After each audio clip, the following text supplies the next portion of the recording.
You clicked because you saw 14 bottles lined up and you already suspected most of them were a waste of your money. You were right. 9 of them do almost nothing to your engine. And Germans, the people who build the finest engines on earth, walk right past every one of them. Here is the claim I set out to prove or destroy. The thing that actually cleans a fuel injector was invented in Germany, sold to the whole world, and then quietly hidden inside a language most people never read on the label. The answer was never lost.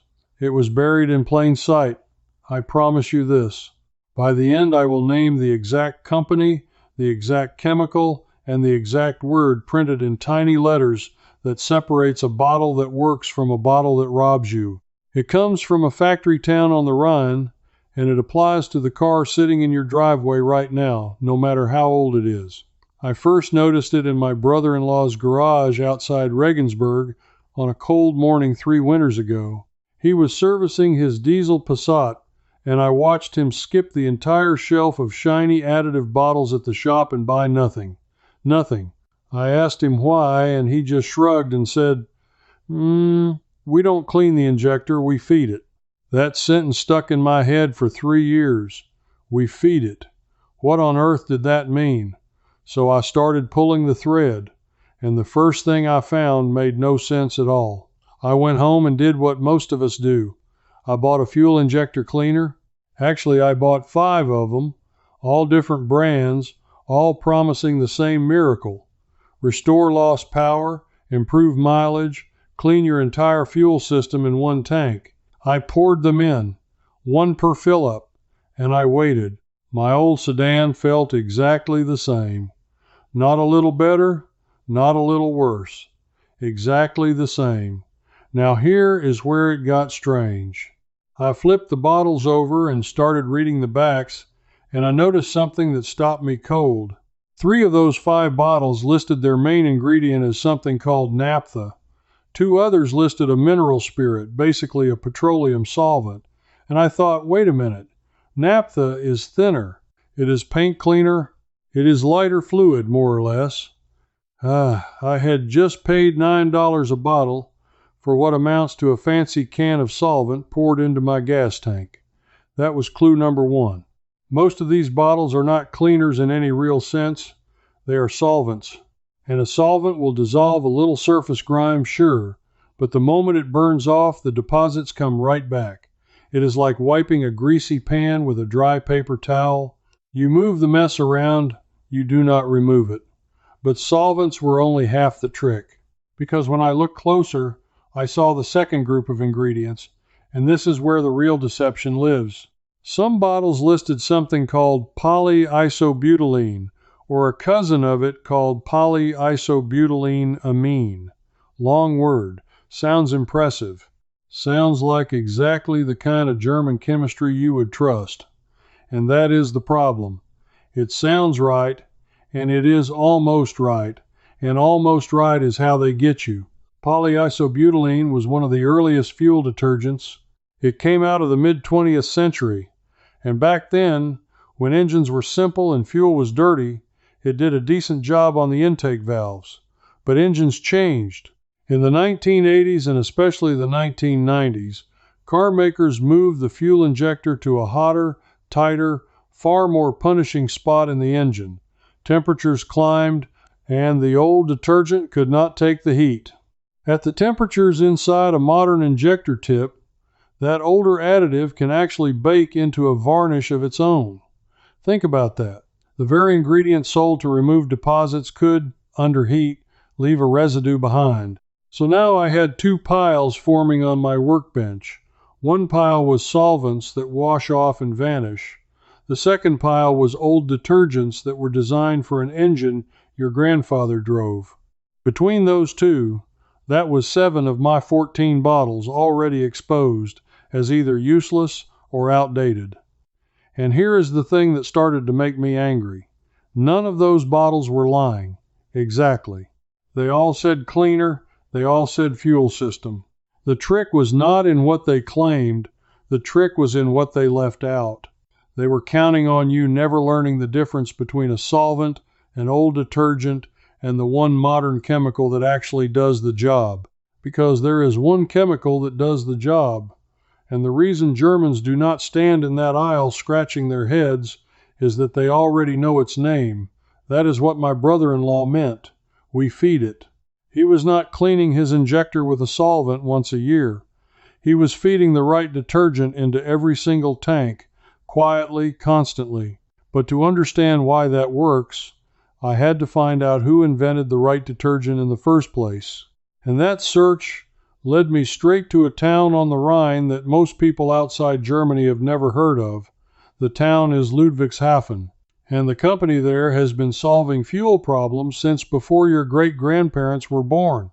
Ludwigshafen is home to the chemical giant BASF, founded in 1865. That is not a typo. 1865. This company has been doing industrial chemistry for over 150 years. And somewhere in the middle of the 20th century, their chemists went after a problem that had been quietly costing drivers money for decades. Injector and valve deposits, the gunk, the carbon, the stuff that makes an engine stumble, hesitate, and drink fuel. And what they eventually developed was a class of detergent chemically known as polyetheramine. Hold that word, polyetheramine, because that is the hero of this entire story, and almost nobody outside a laboratory has ever heard it said out loud. Now here is why polyetheramine is different, and I am going to keep this simple, the way it was finally explained to me. A solvent tries to dissolve a deposit after it is already formed. The old detergent tries to scrub it but cannot survive the heat. Polyetheramine does something smarter. Part of the molecule grabs onto carbon deposits and lifts them away, and the other part keeps them suspended so they burn off harmlessly. But the real genius is this: it keeps working while the engine runs hot. It does not bake into varnish. It was built specifically for the high temperatures of the modern injector, the exact spot where the old chemicals failed, and BASF did not keep it locked in a drawer. They branded their version and sold it to fuel companies and additive makers around the world. The trade name they use is Caropur.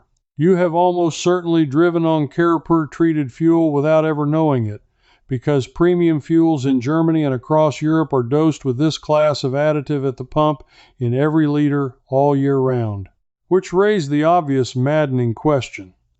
If the best fuel detergent on earth was invented in Germany and sold to the whole world, why is it so hard to find on the shelf where you live? Why did 7 of my 14 bottles contain everything except the one thing that works? And that is where I stopped feeling clever and started feeling cheated. Here is what I learned about the economics, and once you see it, you cannot unsee it. Polyetheramine is expensive. Compared to naphtha, compared to a cheap petroleum solvent, the real detergent costs a manufacturer significantly more per bottle to include, and it has to be included at a high enough concentration to actually matter. A solvent, by contrast, is cheap, it smells industrial and powerful, and it produces a tiny, temporary improvement that a driver might just barely feel. That temporary feeling is enough to sell the next bottle. Do you see the machine now? A bottle full of real polyetheramine, dosed properly, might genuinely clean your injectors, and then you would not need another one for a long, long time. A bottle full of solvent gives you a placebo bump, fades within a tank, and sends you back to the store next month. One of those business models sells a bottle once, the other sells a bottle forever. Guess which one fills the shelf at eye level? I am not telling you every company is evil. I am telling you the incentive is bent. The product that keeps you coming back is more profitable than the product that fixes your problem. And when you do not know the one word to look for, you cannot tell them apart. That is not an accident. That is the whole design. So now I had my villain, or at least the first shape of it. Not a single company. A market that quietly rewards the useless bottle over the effective one and relies on you never reading the fine print and never knowing that a German chemical called polyetheramine even exists. But I still had a problem. Knowing the name is one thing. I needed to know which of my 14 bottles actually contained it and how to tell without a chemistry degree. So I went back to the labels, and this time I knew exactly what I was hunting for. Here is what separated the 5 bottles that work from the 9 that do not, and you can do this same test standing in the store aisle with nothing but your reading glasses. I look for one of 2 things. First, the word polyetheramine itself, sometimes shortened in technical sheets to a short code of letters. Second, and this is the shortcut that saved me, I looked for products that named the concentrated detergent approach rather than a solvent. The bottles that worked were thicker, they were often sold in a slightly larger dose meant for a full tank, and crucially, they did not lead with the word naphtha, or petroleum distillate, as the first ingredient. The ones that failed almost always listed a solvent first, because by weight, that is mostly what was in the bottle. Let me give you the tell that never failed me. Turn the bottle over and read the first ingredient. Ingredients are listed by quantity, most first. If the first thing you read is a petroleum solvent, a distillate, naphtha, or a mineral spirit, put it back. That bottle is mostly thinner. If instead the active detergent is named and featured, and the solvent, if any, is a small carrier at the end, that is a bottle worth your money. That was the click. That was the moment my brother-in-law's shrug made total sense. He does not buy a once-a-year cleaner because the cleaner is already in his fuel. The Germans built the detergent into the gasoline itself. They are feeding the injector the right thing constantly, so the deposits never get a chance to build up in the first place. If this kind of buried knowledge is what you are after, the real method underneath the marketing, I put together a series of books that go exactly this deep into how Germans actually think about their language, their systems, and the logic they never bother to explain out loud. They are called German Basics, German Deep, and German Complete, and each one is built for the person who cannot let a strange detail go until the whole picture comes clear. You can find them linked in the description below. But knowing the name was only the beginning, I still had to figure out which bottles actually contained it and how to tell without a chemistry degree. 9 of my 14 led with solvent. 5 led with or clearly featured the real detergent chemistry. 9 and 5. That is the whole title of what you clicked on, and now you know exactly how I sorted them. And here is the small satisfaction of solving that clue. You will never again stand paralyzed in that aisle. You flip the bottle, you read the first line, and you know. But solving that clue opened a bigger door, because a question was still nagging at me. What about the person who does not want to buy any bottle at all? What about the driver who just wants their engine clean and does not trust a single product on that shelf? Because my brother-in-law, remember, bought nothing. So what was he really doing? Now, this next part is for you, especially if you are sitting there thinking this all sounds like it needs a new car, a special fuel that does not exist in your town, or a trip to a mechanic who charges by the hour. It does not.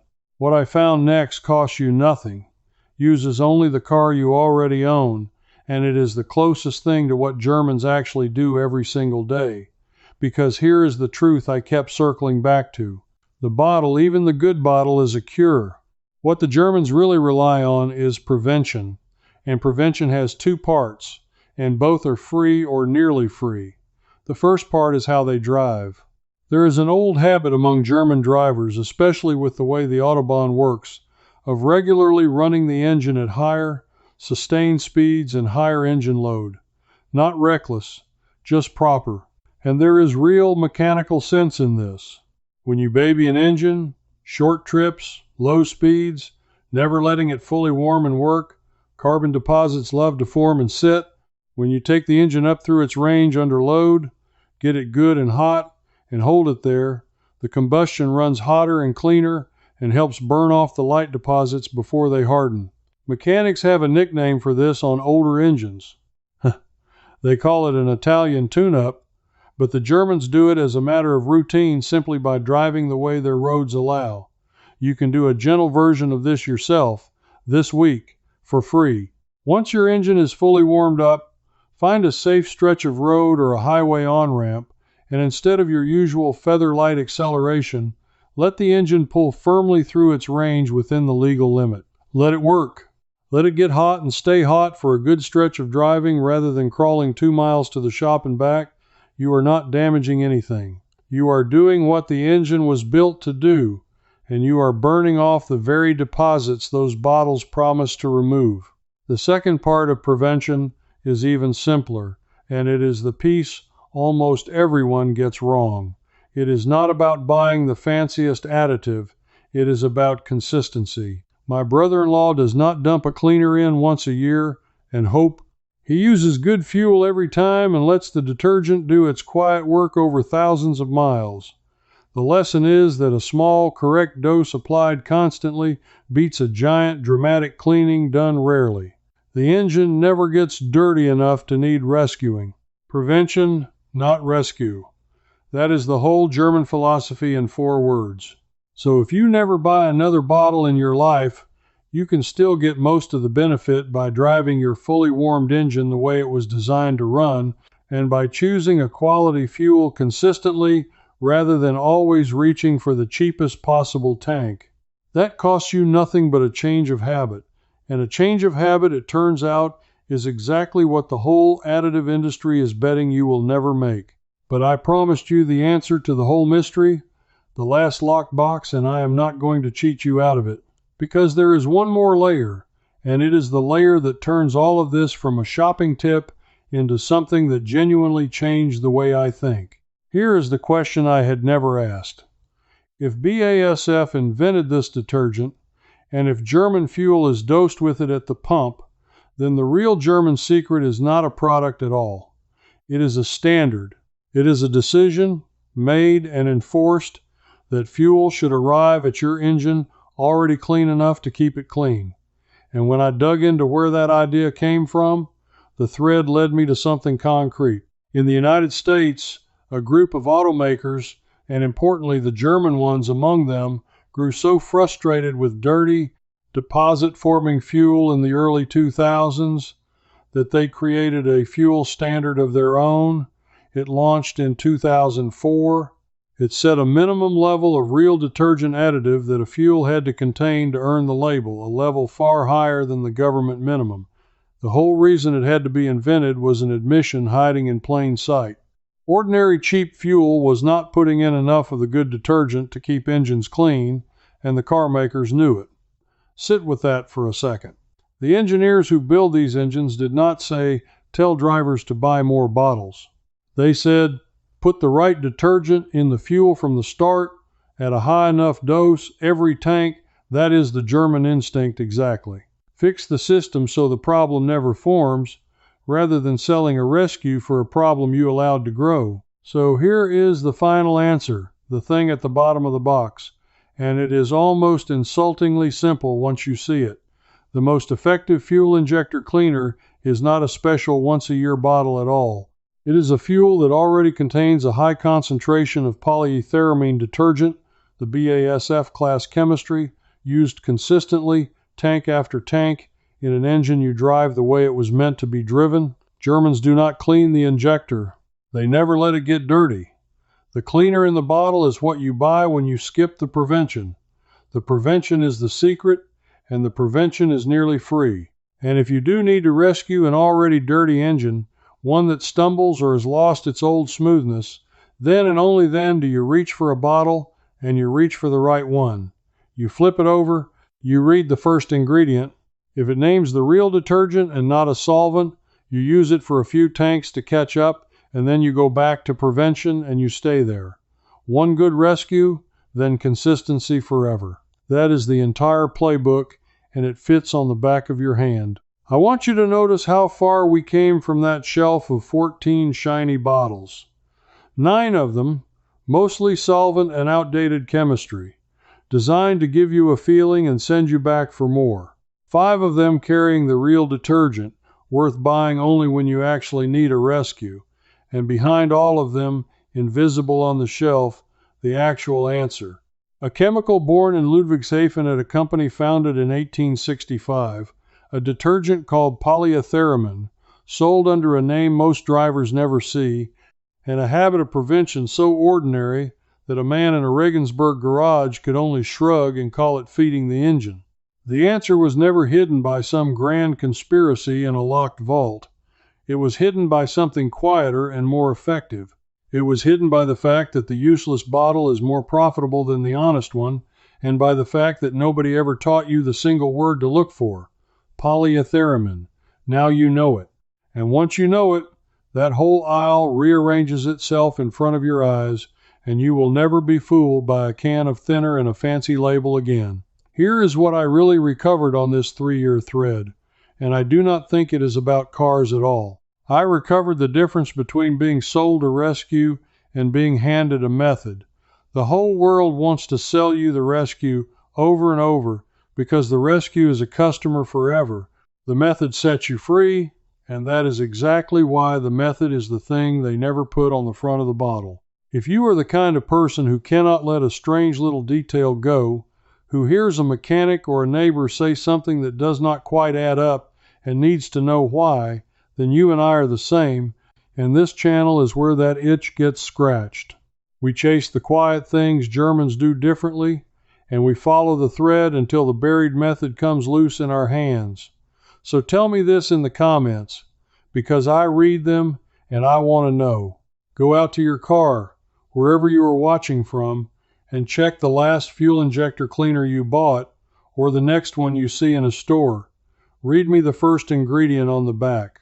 If it says naphtha or a petroleum distillate, type it below, because I want to see how many of us were sold a bottle of thinner. And if you find one that actually names polyetheramine, tell me the brand, because that is the one your neighbors need to know about.